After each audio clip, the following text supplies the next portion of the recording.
Tu rêves d'écrire un e-book avec l'IA mais tu ne sais pas par où commencer? Sache qu'aujourd'hui, l'intelligence artificielle est vraiment ton allié parfait pour écrire ton e-book de A à Z et je vais te montrer comment. Découvre mon tutoriel de A à Z pour écrire un e-book parfait avec l'IA et ça en 2024-2025. Et oui, vous êtes nombreux à vouloir écrire un e-book, donc aujourd'hui nous allons voir dans cette vidéo les meilleures plateformes IA pour les auteurs et pour justement publier ton e-book hyper rapidement, en tout cas l'écrire de façon complète et qu'il soit attractif pour le lecteur et qui plaise. Surtout comment configurer et utiliser une IA pour structurer et rédiger ton livre de la meilleure des façons et qu'il sonne vraiment comme un humain et que ça fasse pas livre généré par l'IA. On va voir les techniques et astuces pour optimiser le contenu généré par l'IA et le rendre unique. Et justement, je vais te donner les meilleurs prompts que tu peux utiliser. C'est des prompts que j'ai testés et qui sont parfaits pour la réalisation d'e-book. Et on va voir les différentes étapes justement pour que ton e-book soit prêt à être publié. Et justement, dans AI Pro Humanizer, tu vois que tu as accès à différentes intelligences artificielles et on a mis en place AI eBook Creator qui va te permettre de créer un e-book de A à Z avec l'IA. Donc tous les prompts que je vais te donner ont été insérés dans cette intelligence artificielle. Elle va juste te demander quelques informations et elle va partir sur l'écriture de l'e-book. Et elle va juste te demander à chaque fois de valider chaque étape, que ce soit le sujet, que ce soit le titre, l'introduction, les différents paragraphes, etc. Tu auras juste à dire c'est bon, on continue, etc. Et l'IA va tout écrire de A à Z. Donc vraiment, on t'a mâché le travail. Alors bien sûr, c'est un logiciel qui est payant, mais aujourd'hui, je vais te montrer comment le réaliser toi-même en tapant des prompts. Alors le souci, c'est qu'aujourd'hui, vous êtes pas mal à taper ce genre de prompts. Alors c'est des prompts qui sont en anglais, mais tu vas vite comprendre. Alors donne-moi 10 titres pour un e-book sur, donc là tu mets le sujet de ton e-book. Donne-moi les différents paragraphes pour un e-book avec le titre qui est ainsi. Écris-moi une introduction pour cet e-book. Écris-moi plusieurs paragraphes pour cet e-book et écris-moi une conclusion pour l'e-book nommé avec le titre de ton e-book. Donc si tu fais ça concrètement, tu auras un très mauvais résultat, même si l'IA avance aujourd'hui, il n'y a pas assez de données que tu donnes à l'IA pour que la réponse soit vraiment parfaite, ce qu'on appelle l'output. Il faut que l'input soit vraiment très bon. Donc l'input, c'est le prompt. Et moi, je vais te donner vraiment les meilleurs prompts. Donc tu vois, à chaque fois, pour chaque partie, tu as le prompt 1, le prompt 2, le prompt 3. Et on va voir directement avec les titres. Donc je vais te donner aujourd'hui le meilleur prompt pour les titres. Et je vais te dire aussi comment ce prompt a été créé. Donc c'est un prompt en anglais. Tous les prompts que je vais te donner sont en anglais, mais je vais te traduire pour que tu puisses comprendre. Le tout, c'est que tu mettes après, à la fin du prompt, reply in French. Mais en tout cas, tu vas pouvoir le copier-coller pour pouvoir l'utiliser, par exemple, dans ChatGPT. Donc là, on nomme tout simplement comment il doit agir. Donc on lui dit act comme avec son rôle qui est bien défini. Donc il doit identifier les différentes tendances sur le marché et les intérêts du consommateur. Donc sa tâche est de générer 10 uniques et vraiment très intéressantes idées d'e-book, donc dans le domaine dont on va le spécifier. Donc il doit s'assurer que ça capture l'attention de l'audience et qu'on obtienne vraiment un grand succès.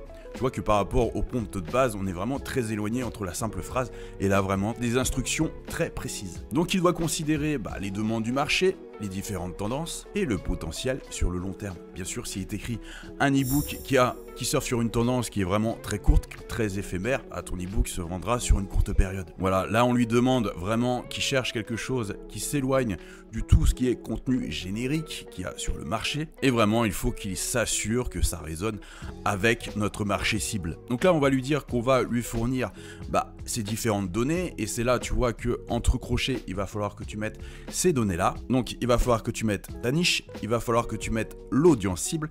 Il va falloir que tu mettes le style d'écriture que tu veux. Donc, est-ce que c'est plutôt joyeux? Est-ce que c'est plutôt amical? Est-ce que c'est plutôt humoristique? Et là, il faut que tu mettes, par exemple, sur quoi il faut qu'il se concentre ou encore quelques limitations. Par exemple, tu veux parler à des personnes qui ont plus de 40 ans, il faut que tu dises, voilà, aujourd'hui, je m'adresse à des personnes qui ont plus de 40 ans ou qui sont allergiques par rapport à ci, à ça. En tout cas, là, il faut que tu mettes sur quoi il doit se concentrer en particulier. Aussi, ça peut être l'objectif de ton e-book.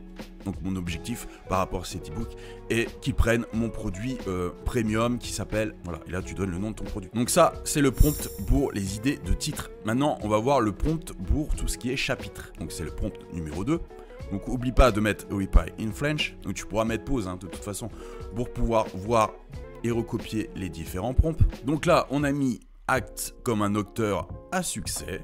Donc agis comme un auteur à succès et expérimenté dans les stratégies de création de contenu qui convertit. Et voilà, en gros, il est spécialisé dans le chapitrage d'e-book engageant. Sa tâche est de faire vraiment des chapitres détaillés. Sa sortie doit être vraiment hyper bien organisée. Et le but, c'est vraiment de maintenir l'intérêt du lecteur. Le but aussi, c'est que les lecteurs puissent effectivement avoir quelque chose qui puisse se servir, donc il ait des actions spécifiques. Là, on lui rappelle que il faut qu'il soit sûr que vraiment on surfe sur les différentes tendances, qu'on prenne en compte les différentes douleurs de l'audience et de ses désirs, et qu'on lui donne aussi beaucoup de valeur. Donc voilà, là toujours pareil, il faudra que tu mettes le titre de ton e-book, l'audience cible, si tu veux informer, vendre, éduquer par rapport à ton e-book, les différents thèmes à couvrir, et aussi le ton que tu veux pour le reste de l'écriture.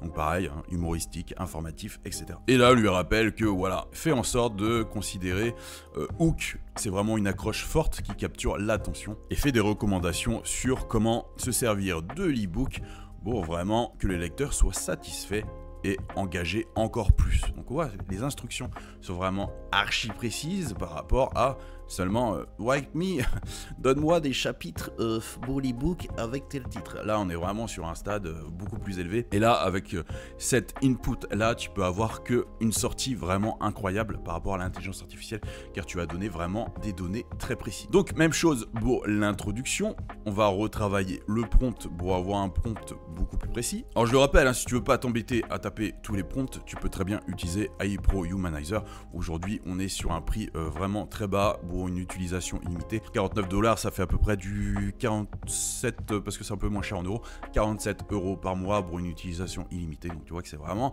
un prix défiant toute concurrence, et tu n'as pas que ça, tu peux complètement humaniser tous tes textes avec le AI Pro Humanizer qui est là, et tu as aussi les autres intelligences artificielles dont j'ai déjà parlé dans d'autres vidéos. Allez, le meilleur prompt numéro 3, donc là ça va être pour tout ce qui est introduction. Pareil, on lui dit d'agir comme un auteur d'e-book professionnel avec une forte expérience dans les introductions engageantes. Ta tâche est d'écrire voilà une introduction puissante pour un e-book qui capture l'attention du lecteur de la première phrase jusqu'à la dernière. Voilà, il faut communiquer clairement ce qu'on propose et garder le même ton tout au long de l'introduction.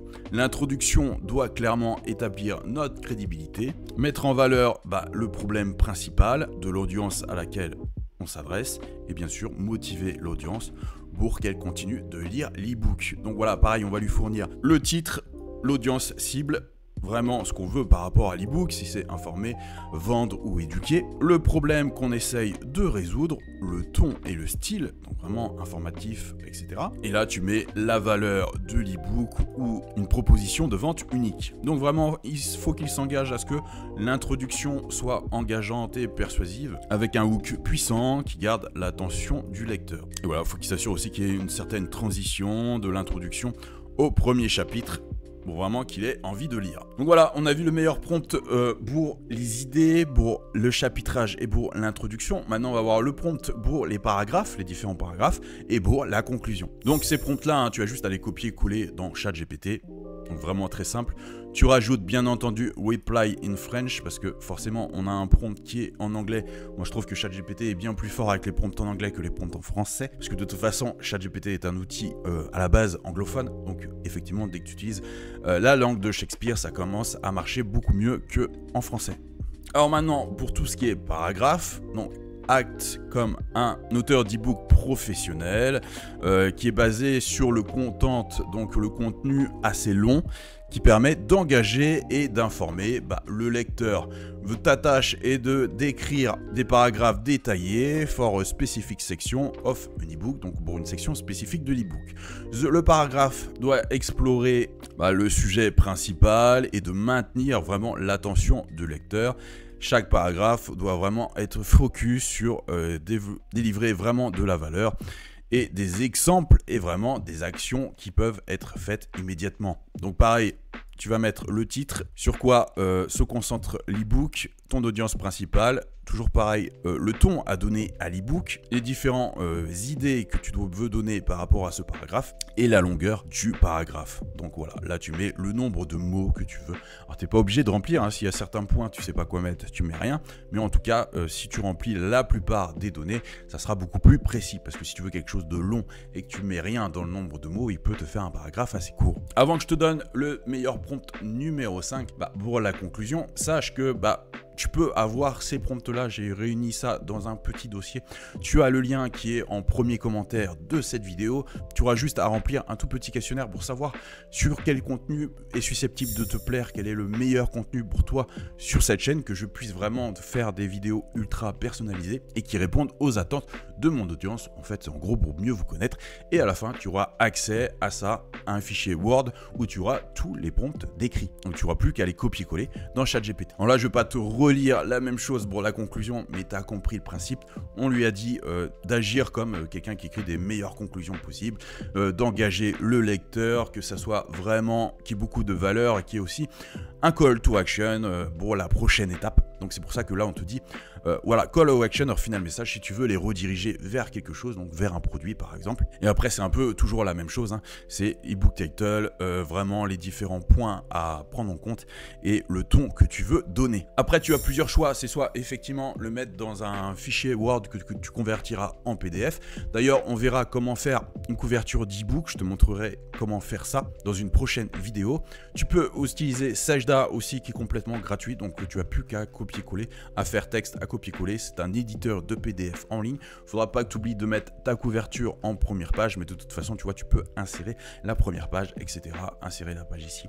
Bon, je vais te l'avouer, c'est moins rapide que de faire sur un document Word et après de le basculer en PDF, mais ça peut être une solution si tu ne maîtrises pas Word. Et je rappelle, Sajda est complètement gratuit. Donc je répète comment tu peux faire. En un, tout simplement, soit utiliser AI eBook Creator, c'est un outil payant mais qui est vraiment à un faible coût, c'est un tout petit investissement. Soit de servir des différents prompts que je t'ai donné, de les copier-coller dans ChatGPT et qu'à chaque fois tu remplisses les différentes informations. Donc ça va te prendre forcément un peu plus de temps, mais ça va être complètement gratuit. Oublie pas de bien mettre reply in French, et si tu veux avoir tous ces prompts là que tu as juste à copier-coller, il te suffit juste d'aller dans le premier lien en commentaire. Allez, je te dis à la prochaine pour une nouvelle vidéo. C'était Max de Référencement Organique. Bye.